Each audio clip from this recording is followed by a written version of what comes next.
안녕하세요. 오늘도 사연살롱을 찾아주셔서 감사합니다. 저는 30대 결혼 5년차 여자예요. 세상이 아무리 좋아졌다고 해도 며느리에게 시어머니는 긴장되고 조심스러운 상대라는 거는 여전하잖아요. 저는 그런 시어머니가 두 분이셨어요.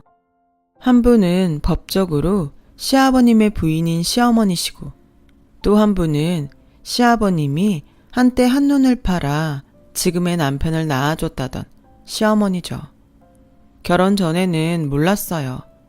그렇다고 남편에게 뭐라고 할 수도 없는 게 저희 남편도 저와 결혼하고 이 사실을 알게 됐어요. 그때가 저희가 결혼한 지 얼마 안 됐을 때였는데 시아버님이 심근경색으로 갑자기 세상을 떠나셔서 경황 없이 장례를 치르게 되었을 때였어요. 이틀째가 된 빈소에 갑자기 어떤 중년의 여자가 상복을 입고 나타났고 그 여자를 보는 순간 시어머니는 손을 부들부들 떨며 당신이 왜 여기에 상복을 입고 나타나? 라고 미친 듯이 소리를 치셨어요. 저와 남편 그리고 빈소를 찾은 조문객까지 모두 깜짝 놀랬고 그 뒤 시어머니는 고래고래 소리를 지르시다 그만 정신을 잃고 쓰러지셨어요. 저희 부부는 가까운 병원에 시어머니를 잠시 모시고 다시 빈소로 갔는데 황당하게도 시어머니를 쓰러지게 한 그 중년의 여자가 뻔뻔하게 남의 집 조문객을 자기 손님처럼 맞이하고 있었어요. 얘, 저 여자 누구니? 누군데 자기가 상복을 입고 조문객을 받아? 저를 도와 빈소에 계셨던 저희 친정엄마는 크게 당황해 저를 붙잡고 말씀하셨고 그 말을 들었는지 그 여자는 잠깐 이야기를 하자며 저희 부부와 저희 친정 식구들까지 모두를 불러 앉혔어요. 많이 놀라셨을 텐데 지금부터 제가 하는 말을 똑똑히 들어주셨으면 좋겠습니다. 저는 여기 사돈의 사위를 낳은 생모이자 저 남자의 두 번째 부인이에요. 아, 너한테는 시어머니가 되겠구나. 그러니 지금부터는 조강지처라고 뻐기는 그 여자 말고 생물학적으로 어민 나한테 효도를 해주었으면 좋겠구나. 말도 안 돼. 저와 남편은 동시에 말했어요. 저희 부모님도 그 여자의 말에 놀라서 입도 다물지 못하셨고 다른 친인척들과 조문객들은 자기들끼리 수군거리기 시작했어요. 그때였어요. 효도? 돈 봉투에 눈이 멀어? 지 자식도 버리고 간 상간녀 주제에 뚫린 입이라고 함부로 떠들어? 왜? 이 남자 죽었으니 이제 나타나도 될 것 같았어? 넌 법적으로 뭣도 아니야. 둘째 부인? 어디 첩도 안 되는 게 스스로 둘째 부인이래. 여기서 당장 나가. 그 상복 찢어버리기 전에. 고상하고 조용조용한 시어머니 입에서 무서운 살기가 느껴졌어요. 그 후 평범했던 시댁의 풍경은 어색하고 무거운 공기로 달라졌고 저와 남편은 혼란에 빠져버렸죠. 시어머니는 저에게 큰 비밀을 들켜서 저와 부쩍 어색해지셨고 저 또한 내색하지 않으려고 노력했지만 아무래도 예전처럼은 돌아갈 수 없었어요. 그렇게 한 달 정도의 시간이 흘렀어요. 다행히 그때까지는 남편의 생모라고 주장하는 여자가 잠잠해져 표면적으로는 조금씩 안정을 찾아가고 있었어요. 하지만 저와는 다르게 시어머니는 시간이 흘러도 당신이 불편해서 더 이상은 안 되겠다며 어느 날 갑자기 회사에 있는 저에게 점심을 같이 먹자시며 저를 따로 부르셨어요. 저는 그때 예감할 수 있었어요. 시어머니가 당신이 평생 안고 왔던 그 비밀에 대해 저에게 자세히 이야기하려는 것을요. 그리고 제 예감은 틀리지 않았어요. 갑자기 밥 먹자고 해서 놀랐지. 내가 도저히 이대로 지내는 건 아니다 싶어서. 정말 너한테 미안한 것보다 창피하다. 이 이야기는 평생 너뿐만이 아니라 영훈이한테도 안 하고 싶었는데. 그렇게 시작된 시어머니의 이야기는 당신의 아픈 과거에서부터 시작되었어요. 지금은 돌아가시고 안 계시지만 시어머니의 시어머니인 시할머니는 그렇게 대를 잇는 것에 집착이 심하셨대요. 그런데 시어머니는 아들은커녕 딸도 낳을 수 없는 불임이셨고, 시할머니는 그 사실에 집안의 대를 끊어먹은 물건이라며 자신이 주동하에 시어머니를 집에서 쫓아내려고 하셨대요. 그래도 용케 버티고 버텨 살다 보니 연로하셨던 시할머니는 당신이 갖고 있던 지병으로 세상을 떠나셨고, 마침내 평온이 찾아와 그 즈음엔 아이라도 한 명 입양해 친자식처럼 키울 수 있으면 좋겠다고 생각하셨대요. 당시 시아버지는 지역 사업으로 꽤 돈을 잘 버셨지만 집에는 소홀한 편이셔서 시어머니는 늘 외로웠다고 하셨어요. 하지만 그런 외로움도 잠시, 웬 젊은 여자가 갑자기 갓 태어난 아이를 안고 나타났고 다짜고짜 시어머니에게 이 집 주인은 이 집 핏줄을 낳은 자기라며 시어머니에게 큰 소리로 나가라고 했대요. 네, 그 사람이 안고 있던 갓 태어난 아기가 저의 남편이에요. 시어머니는 황당하고 어이가 없어 시아버님을 불렀고, 소식을 듣고 헐레벌떡 뛰어온 시아버님은 무지막지한 힘으로 당신의 내연녀를 밖으로 내치시며 큰 소리를 치셨대요. 내가 양육비는 줄 테니까 조용히 살라고 했지? 아니, 애도 못 낳는 저 여자가 뭐가 좋아서 조강지처로 데리고 있냐고. 애호적은 어쩔 건데 기어이 애비 없는 애로 살게 할 거야? 그럼 애만 두고 나가던가. 네가 바라는 게 그런 건 아니잖아. 어떻게든 애 팔아서 뭐라도 뜯어갈 심상 아니야? 사람을 뭘로 보고? 그래, 아니야. 그 순간 시아버지는 미리 챙겨온 돈봉투를 냅다 던지셨대요.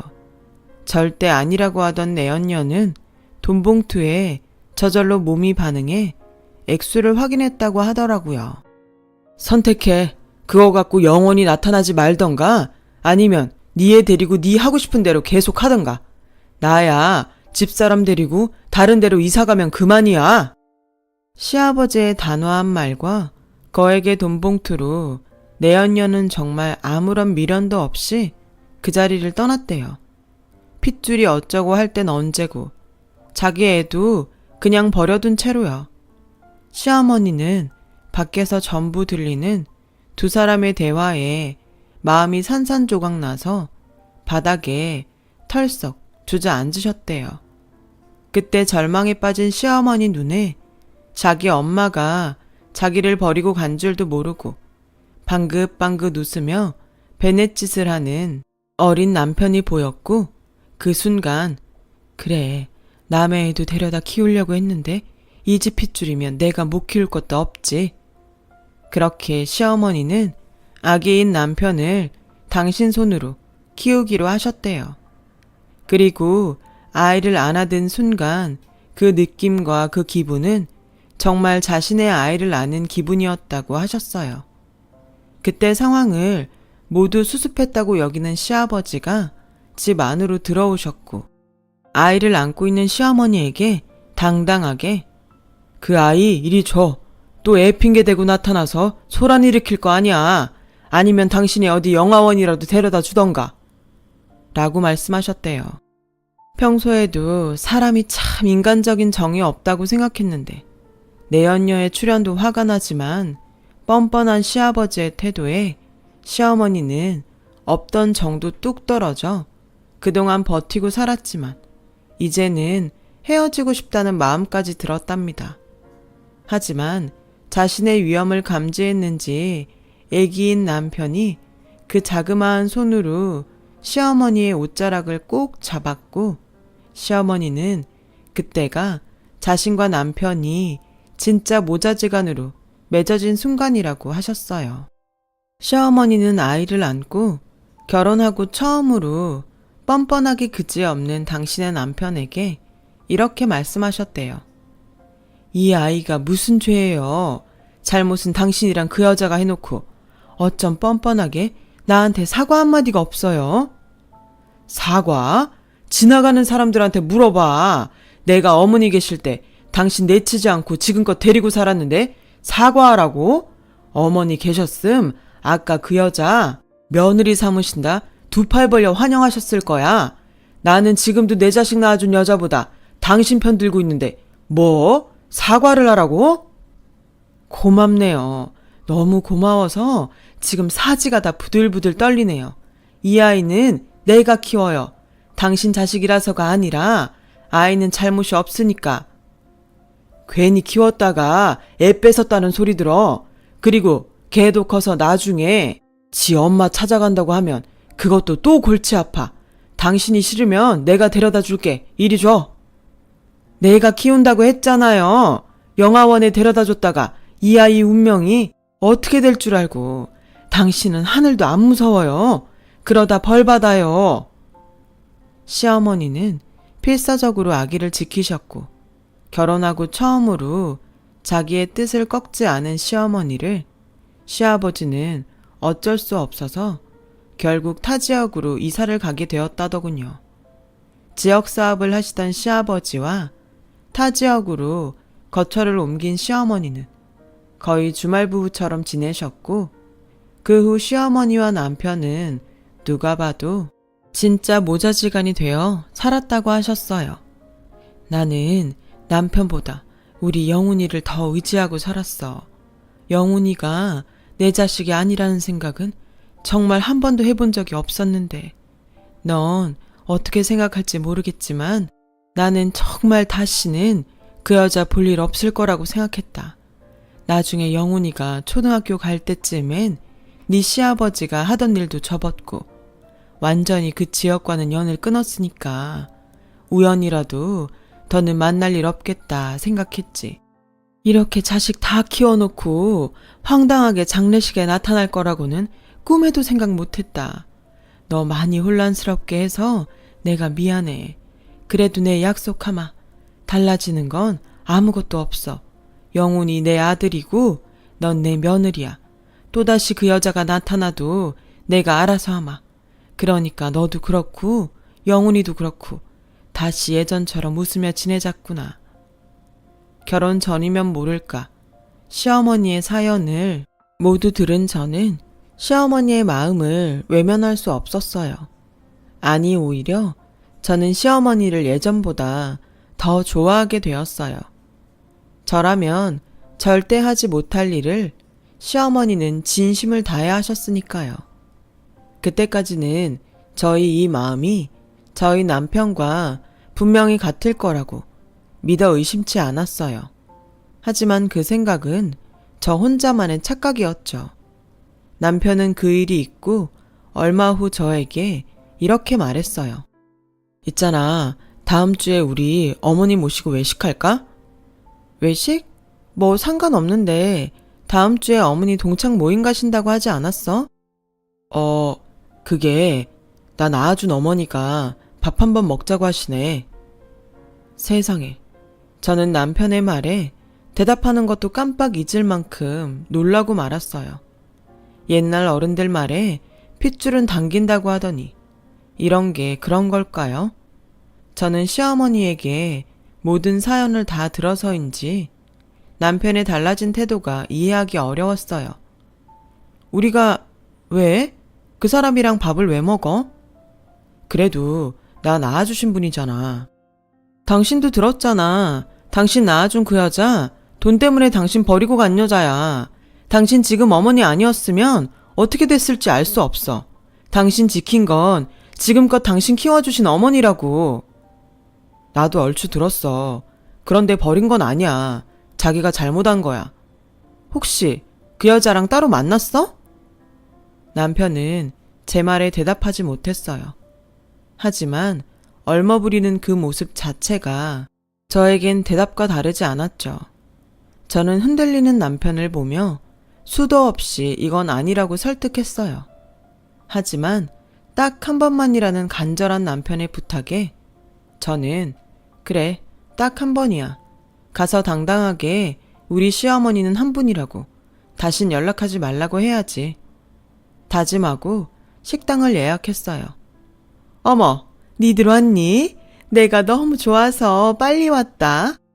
그동안 잘 지내셨어요? 전에 아프시다고 한 허리는 괜찮으시고요? 그게 뭐 금방 좋아지니? 수술을 받아야 좋아지지. 안 그래도 아까 병원에 다녀왔는데 빨리 수술하지 않으면 더 심해질 거라고 하더라. 그럼 빨리 수술하시죠. 그야 내가 돈이 없으니까. 아, 그거 제가... 자기야. 저는 황급히 남편의 입을 막았어요. 저희 그런 행동에 남편의 생모는 눈살을 찌푸렸고 기분 나쁘다는 듯 저에게 얘, 너는 남편 알기를 뭘로 하는 거니? 어디 하늘 같은 남편 입을 막아? 라고 하시며 저에게 정색하셨어요. 저희도 결혼한 지 얼마 되지 않아서 돈이 없어요. 직접 키우지 않으셔서 잘 모르실 수도 있는데 이 사람이 밑도 끝도 없이 마음이 약해요. 앞으로 돈에 관련된 이야기는 저한테 하세요. 알았다. 내가 뭐 너희한테 돈 달라고 하던? 기분 좋게 밥 먹으러 왔더니 기분만 상했구나. 어머니, 마음 푸세요. 이 사람이 아직 잘 몰라서 그래요. 내가 뭘 몰라? 그래, 아무도 얘기해주지 않았을 테니 내 간단히 얘기하마. 네 시아버지랑 난 혼인신고만 하지 못했지 부부였어. 그러다 얘를 낳고 어떻게 알았는지 지금 네 시어머니라는 여자가 나타나 아이를 뺏어갔다. 난 절대 뺏기지 않으려 했지만 이상한 남자들까지 동원해 나를 때리고 붙들고 꼼짝 못하게 하는 통에 어쩔 수 없이 애를 뺏겼어. 그리고 돈 봉투를 집어 던지더라.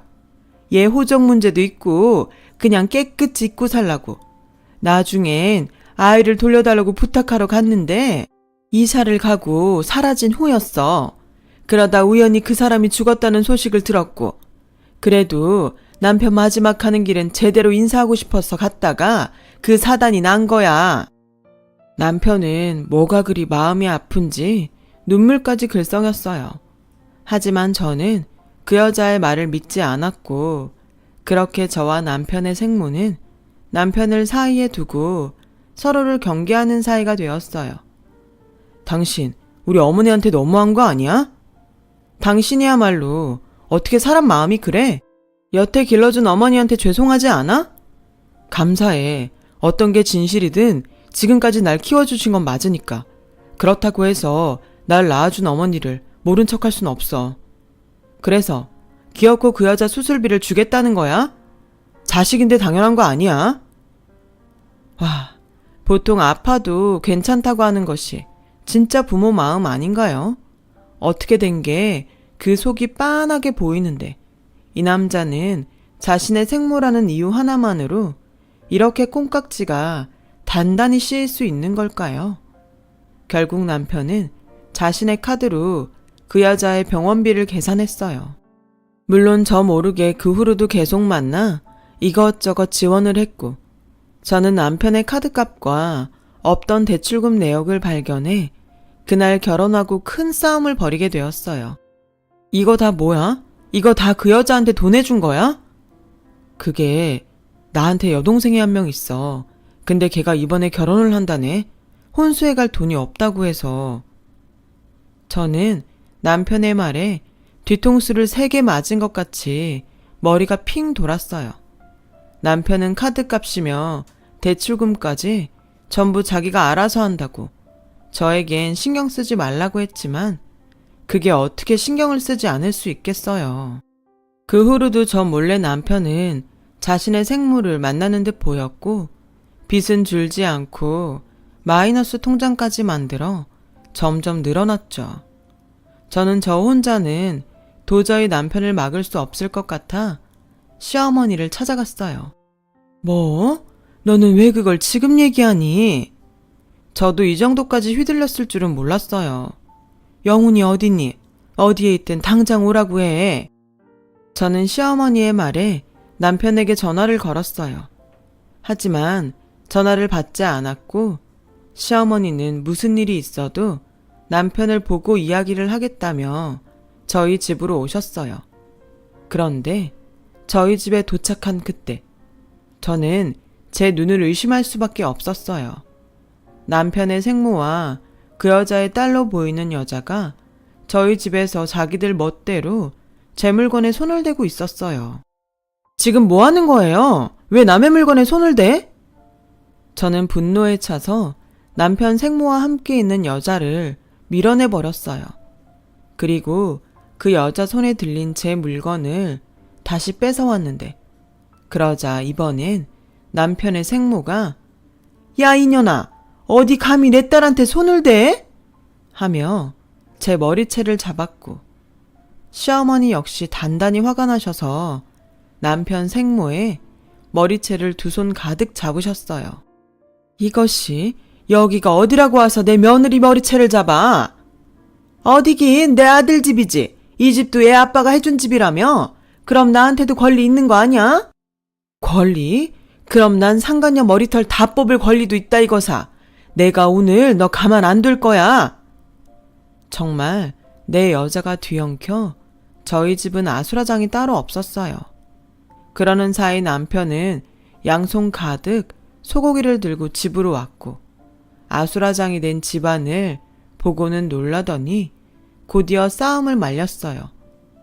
그만하세요 좀. 오빠 이 아줌마랑 이 여자 좀 어떻게 해봐. 이 여자가 네 오빠 와이프다.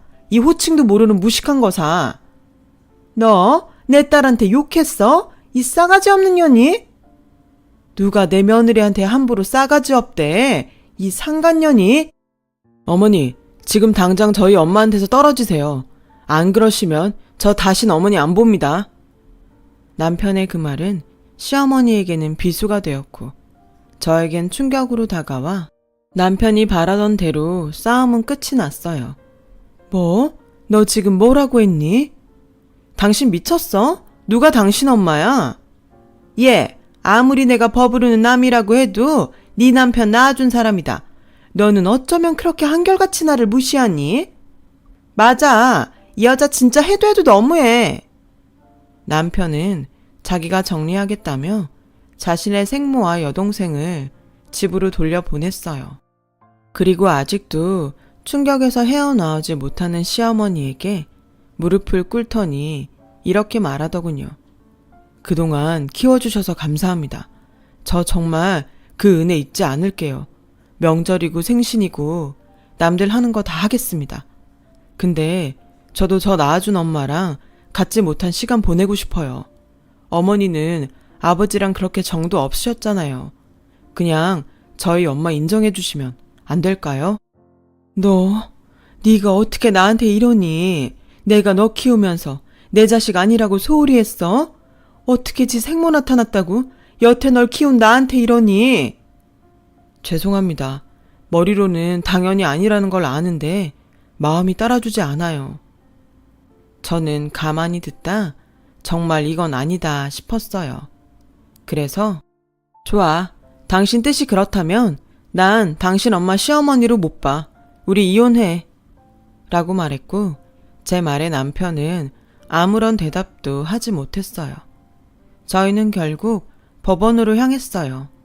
남편은 끝까지 저에게 이렇게까지 할 필요가 있냐며 그냥 자신의 엄마를 인정해달라고 애원했지만 저는 단호하게 거절했죠. 그리고 법원에 이혼 서류를 접수하고 남편과 따로따로 나오는데 글쎄 어떻게 알았는지 남편 생모가 법원 앞에서 전화통화를 하며 남편을 기다리고 있더군요. 저는 그의 생모에게 마지막으로 퍼붓고 싶어서 다가갔어요. 그런데 그 여자의 통화 소리에 저는 발걸음을 멈추고 말았어요. 그리고 떨리는 손으로 핸드폰을 꺼내 통화 소리를 녹음하며 조용히 그 여자에게로 갔어요. 야, 이젠 지랄 맞은 며느리년도 끝이야. 누가 당신 아들 아니랄까봐 효자라니까. 내가 지 낳아준 생모라고 하니까 나한테 완전히 충성하는 것 봐. 그땐 화나서 당신이 나 몰래 낳아온 애랑 팔자 좀 고쳐보려고 했는데 그때도 한 건 해주더니 완전히 당신 아들 복덩이야. 아니, 돈덩인가? 그 집 팔고 걔 직장 좋으니까 대출 좀 더 받으면 난 뭐 됐고 그 다음엔 당신 아들이니까 당신 마음대로 해. 아, 시간 됐다. 끊어. 저는 온몸이 떨렸지만 침착하기 위해 버텼어요. 그리고 지금 막 나오는 듯 걸어갔고 저를 보자 그 여자는 눈살을 찌푸리며 이제 다 끝났네. 너도 나도. 다신 엮이지 말자. 라고 말하더라고요. 저는 약오를 하고 일부러 그러게 막상 진짜로 서류까지 제출하고 나니까 마음이 좀 그렇네요. 아무래도 이혼까지는 좀 오바였나 봐요. 제가 알기로는 지금이라도 번복할 수 있다고 하던데 라며 자극했죠. 제 도발에 남편의 생모라 우기는 여자는 도끼 눈을 하고 자기를 놀린다며 자기의 주특기인 제 머리채를 잡았어요. 저는 이때가 기회다 싶어 여자의 머리채를 잡으며 머리카락을 한 움큼 뽑았고 그렇게 머리가 산발이 돼서 집으로 향했어요. 창피한지도 모른 채 저는 집에 도착해 남편의 칫솔과 아까 한 움큼 뽑은 그 여자의 머리카락을 들고 태어나 처음으로 유전자 검사를 의뢰했죠. 그날 저녁 남편에게 일단 서류는 제출했지만 정말로 이혼할지는 조금 더 생각해 보겠다고 했어요. 남편은 아무것도 모르고 저에게 고맙다고 했어요. 아마도 제가 자기의 뜻을 받아들이기로 했다고 착각한 듯 보였죠. 저는 검사 결과가 나오기까지 시간을 벌기 위해 마음이 좀 풀린 척 연기를 했고 남편에게서 제가 이혼을 보류한다는 남편의 생모는 약이 바짝 올라 회사며 집이며 찾아와 횡포를 부렸어요. 그날은 기다리던 등기가 온다고 해서 집에서 우체국 직원을 기다리고 있는데 남편의 생모라 우기는 여자가 우체국 직원보다 먼저 저희 집에 들이닥쳤어요. 이젠 자기 집처럼 비밀번호를 누르고 집 안으로 들어오는 여자를 보고 어찌나 기가 차던지 여자는 저에게 다짜고짜 소리쳤어요. 너 정말 나 환장하는 거 보고 싶어 그러냐? 내 아들 그만 등쳐먹고 떨어져. 이 거머리 같은 게 당장 이혼하고 나가라고. 등쳐먹은 게 누군데 그래요? 내가 내 마음으로 이혼 안 하겠다는데 뭐가 잘못됐어요? 왜? 제가 있으면 뭐가 방해되고 막 그래요? 뭐? 나 참 기가 막혀서? 난 너 싫다. 며느리로 절대 받아들일 수 없어. 너도 나 시애미로 싫잖아. 우리 서로 기운 빼지 말고 깨끗하게 남남으로 살자니까. 그렇게 저는 남편의 생모라 우기는 여자와 실랑이를 벌였고 그 사이 남편은 남편대로 시어머니는 시어머니대로 저희 집에 순차적으로 도착했어요. 사실 오늘 등기가 온다고 아침에 문자가 왔길래 제가 미리 시어머니에게 집으로 오시라고 했거든요. 또 싸워. 당신도 그만하고 엄마도 그만해요. 그때였어요. 우체국 직원이 저희 집 초인종을 눌렀죠. 저는 얼른 등기 서류를 받아들고 화장실로 냅다 들어가 서류를 확인했어요. 예상대로 남편과 저 여자는 친자 관계가 아니었어요. 아마도 갓난아기를 안고 나타났던 그 옛날부터 남편은 시아버지의 핏줄이 아니었던 거예요. 저는 화장실 문을 열고 나갔어요. 그러자 이번엔 시어머니와 그 여자가 또 실랑이를 벌이고 있었습니다. 남편은 그런 두 어머니를 말리느라 진땀을 빼고 있었는데 스톱! 지금 제가 진짜 중요한 이야기를 할 테니 잘 들으세요. 당신도 똑똑히 들어. 저는 먼저 지난번 법원 앞에서 녹음한 음성을 틀었어요. 순간 남편의 생모는 화들짝 놀랐고 남편과 시어머니는 이게 뭔가 싶어 눈동자만 이리저리 굴리더라고요. 녹음 파일이 끝나자 방금 도착한 등기 서류를 꺼내 들었어요.